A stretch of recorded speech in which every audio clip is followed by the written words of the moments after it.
Hello and welcome to Gaga Knits.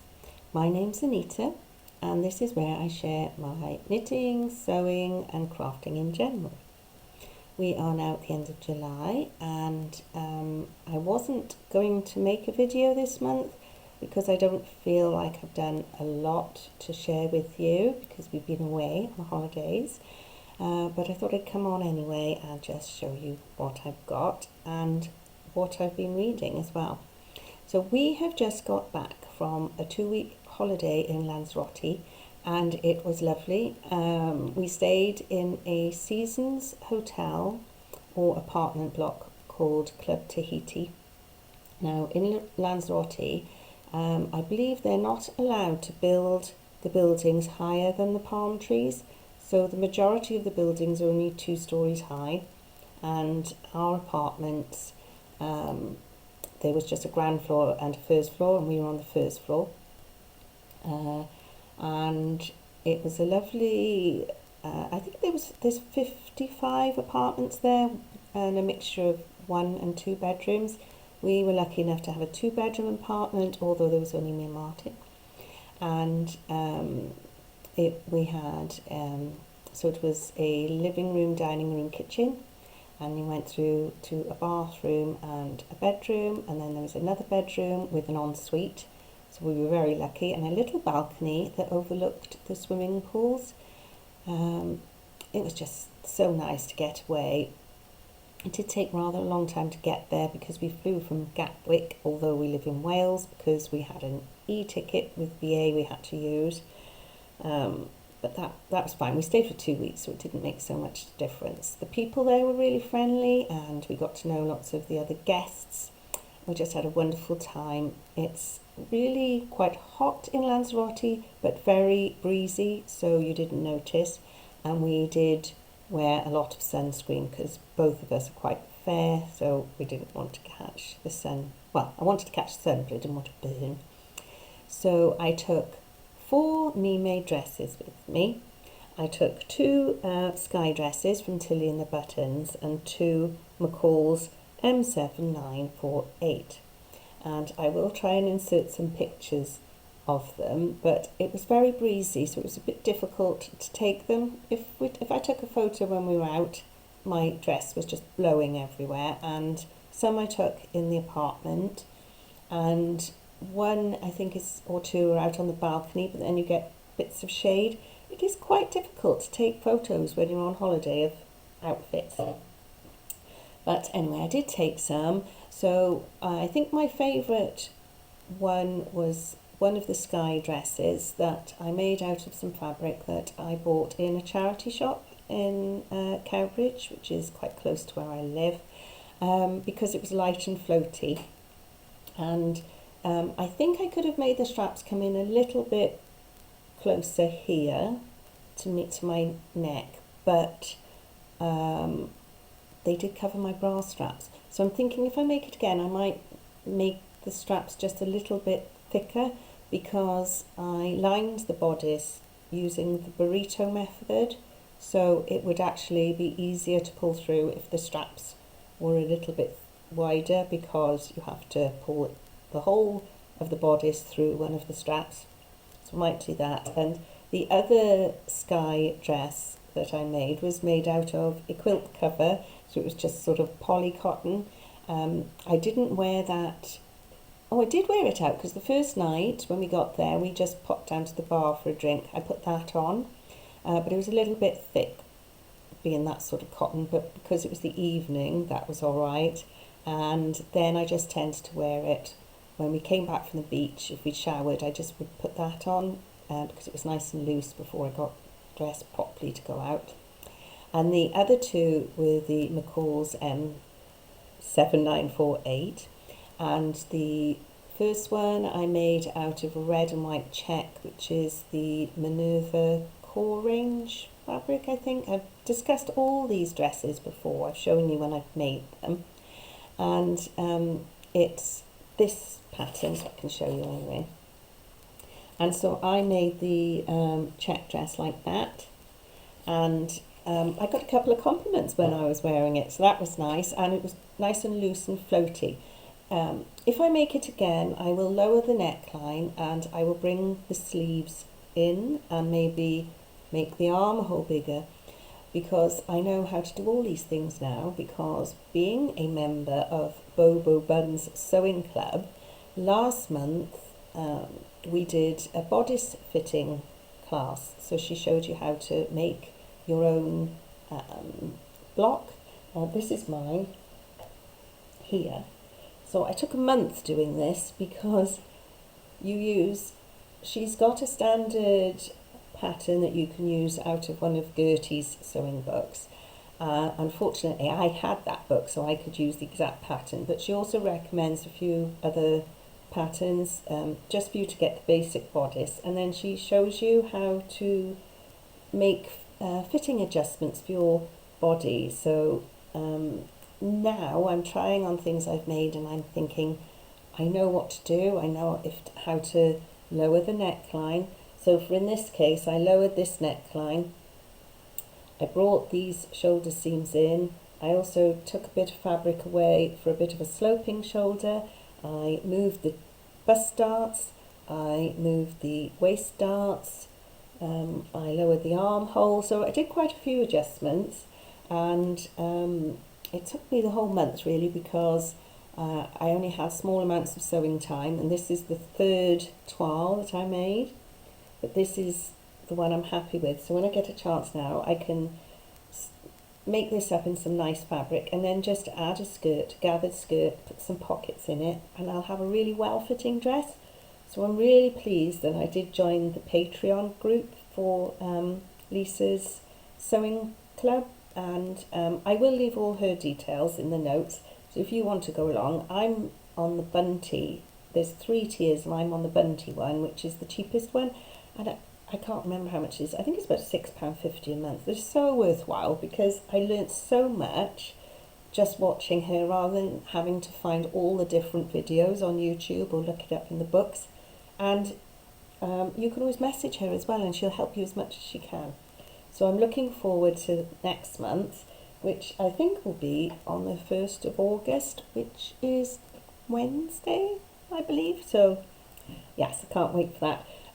I usually record these videos on the last Tuesday of the month, and but I'm recording it Sunday today because my grandsons are over tonight and staying Monday and Tuesday because it's the school holidays. And I know I did a video with my eldest grandson, Harry, a little while ago. That was great fun, but with the 2 of them, and then trying to edit it and everything, it wouldn't be fair because that would be their whole day. I'd be trying to edit a video, so I didn't think that was fair. We want to go out and do fun stuff. So they were my 4 dresses.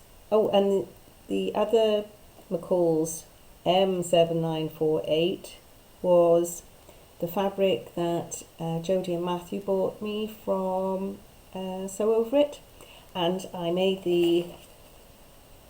this version, the skirt, but I did that top for that one, and I wore that a couple of times too, but it did feel a little bit more fitted, a bit more formal, but I did wear it out in the evening. But the tiered one is more of a summery make, I feel, especially somewhere hot. I mean, the one that, with the fabric that Jodie and Matthew gave me, will be perfect in Britain when it brightens up, because it's raining and horrible again here. But we had 2 lovely weeks away, and we kept watching the weather report, and it was awful weather here, so we did feel really bad for everyone. Right. So when we were away, I took a couple of projects with me, and I didn't do a great deal on them because I read a lot of books, and that's what I will be coming to later. But I will show you what I did manage to get done. So I took a pair of baby socks because I thought that would be a good project if in this summer, in a hot place, because they're only small, and I do really need to get them done because Jodie's friend's baby's due in the next couple of weeks. Now when I make baby socks, I always use the baby socks pattern by Kate Atherley, and this is my really tattered old copies. You can see how many times I use it. And I use this 4-ply yarn, which is West Yorkshire Spinners Bo Peep. And I think it's just a white, or maybe an off-white. I've lost the ball band, so if you're really interested, I can look it up somewhere. I've got it written down somewhere, but it's just a basic white. And I have finished the first one. So this is the newborn size, and you use 2.5 millimeter DPNs. They come out so cute. And then it's obviously a long cuff. So you pretty much knit 2x2 rib for the cuff. It's quite long because obviously you turn it over. Then you go straight into the heel, and then down the little foot, and then you do the toe.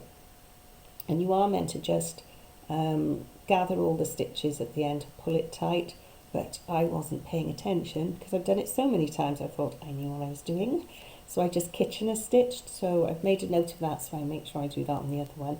But it's actually easier just to put the thread all the way through all the stitches and pull it tight, but it doesn't matter. So that's the first one.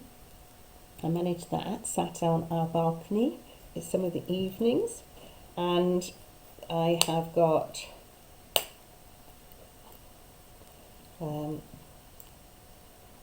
this spark, on the second one, which is just all the ribbing and the heel. So I've turned, and I'm just going to have to go down the foot.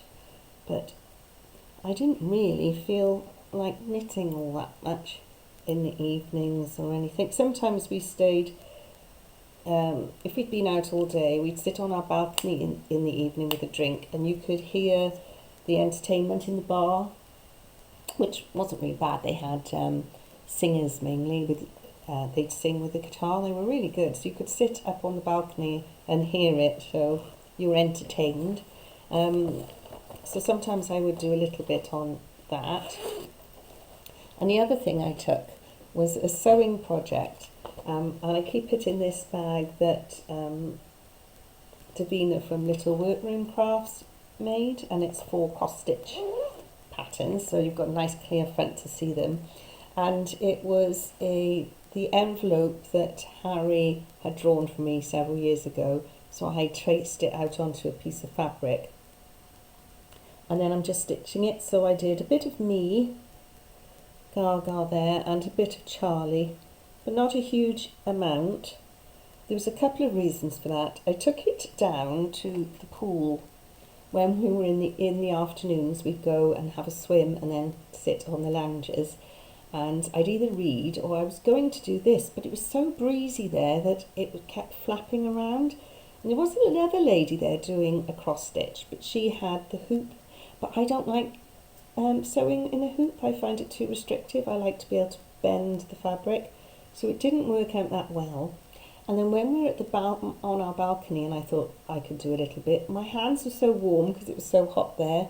This pen is the Pilot friction pens, so you can the ink comes off with heat, and as I was holding the fabric, it was fading, and I was worried that my picture would disappear by my little clammy hot hands, so I didn't do a lot of that either. I stuck to reading. Now you might get a bit bored of this. I'm going to attempt this, so it's not so much of a review. So while we were away, I read 1, 2, 3, 4 books. Now before we went away, I read a book called Body Language by A.K. Turner. I'd borrowed it on BorrowBox, the library app, and I really enjoyed it. And it's a trilogy. So I wanted to have the second one, which was called Life Sentence, and BorrowBox didn't have it, so I bought it on World of Books, and I kept it, and I wouldn't let myself read it until we went on holidays because I wanted to take it with me. So I thought I had that book, and then I also borrowed another BorrowBox book, and I thought that would be enough, but obviously I read quite a few. So nice when you're on holidays because you can read without feeling guilty. You can read for hours because it doesn't matter. You don't have to go and do the washing or the cleaning or the cooking, so you do get to read a lot more. So anyway, I took that one with me and I really enjoyed it. It's not my type of book that I would usually read. And there is, the third one is called Case Sensitive. Now, that's out now and it wasn't at the time. So I was just looking them up so that I could get the blurb from the back of the books to tell you. And I noticed that's out now, so I can get that one. So I'm going to read the back of the book, which is the first one, Body Language, because I don't want to read the second one, because I don't want to spoil it for you, because if you do fancy reading them, then it's best to start with the first one, and there are a few clues in the on the back of the second one as to what happens in the first, so I don't want to spoil it, if you know what I mean. So I'm going to put the information up on the screen, but I'll also read to you off the back rather than try and tell you what I remember of the book, because I don't want to give you any spoilers. So, the book basically is about a mortuary technician called Cassie Raven, and she believes the dead can talk. We just need to listen. Cassie Raven is used to people thinking her job is strange.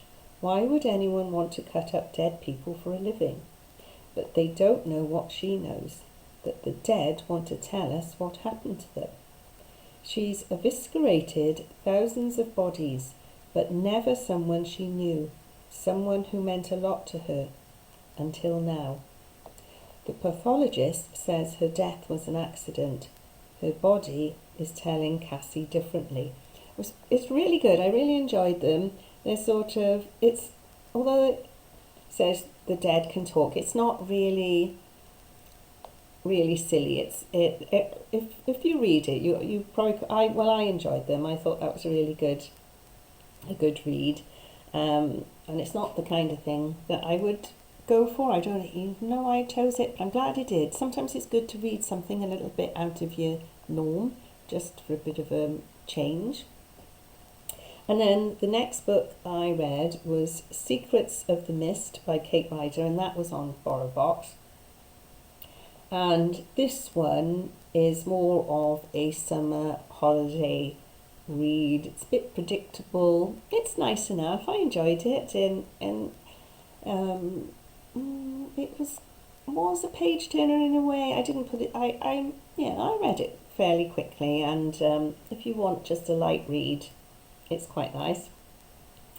And this at the back of the book here, I shall read to you and tell you what this says. And it is, Maddie is restless in London. She has friends, a job and a sort of boyfriend, but something in her life is missing. Then she visits the ancient village of Walditch, deep in the Dorset countryside. Something stirs in her, and on a whim she buys a centuries-old cottage and moves there 3 months later. Her friends think she's crazy, but for Maddie it's like coming home. Late at night in the cottage, Maddie hears strange noises and sees mist gathering indoors and out. When she starts investigating the cottage's history, she becomes drawn into the tragic story of a family who lived here 400 years ago. Meanwhile, Maddie starts to fall in love with a local carpenter, but he has a relationship already. Can Maddie solve the riddle of the past? What is her connection with the family that lived there so many years ago? And can she and her true love ever be together? So it's a bit of a holiday romancy thing, but again, it wasn't too bad. And then after I read those, in the Club Tahiti reception, they had a library wall. They had loads and loads of books. If we stayed there for a year, I don't think I could have read through all the books. And you were welcome to borrow them and read them. And they also said, if you hadn't finished reading the book by the time you go home, you're welcome to take them home, because they're all donated just by holiday makers who read them and leave them behind.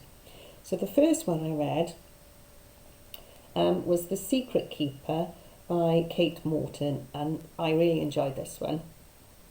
and this is about, it's a spellbinding story of mysteries and secrets, murder and enduring love moving between the 1930s, 60s and 2010. So in 1961, on a sweltering summer's day, while her family picnics by the stream on their Suffolk farm, 16-year-old Laurel hides out in her childhood treehouse, dreaming of a boy called Billy, a move to London, and the bright future she can't wait to seize. But before the idyllic afternoon is over, Laurel will have witnessed a shocking crime that changes everything. And then it flicks between then and 2011. Now a much-loved actress, Laurel finds herself overwhelmed by shades of the past.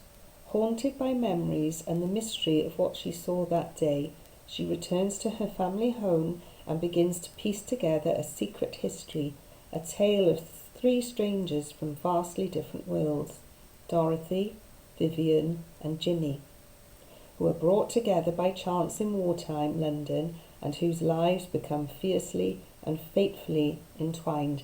It was really good. I really enjoyed that. I couldn't stop reading it. I wanted to know what happened, and I can highly recommend that one. And then once I finished that one, the very last one I read was The Old House on the Corner by Maureen Lee, and I didn't quite finish it when we were away, so here it is. And it was okay. I think because I enjoyed that last one so much, The Secret Keeper, this wasn't as good. But if I read this first, maybe I would have enjoyed it a bit more. But this one is Victoria Macara lives in the old house on the corner that was once the family business. Then the land is sold and a small development of houses built.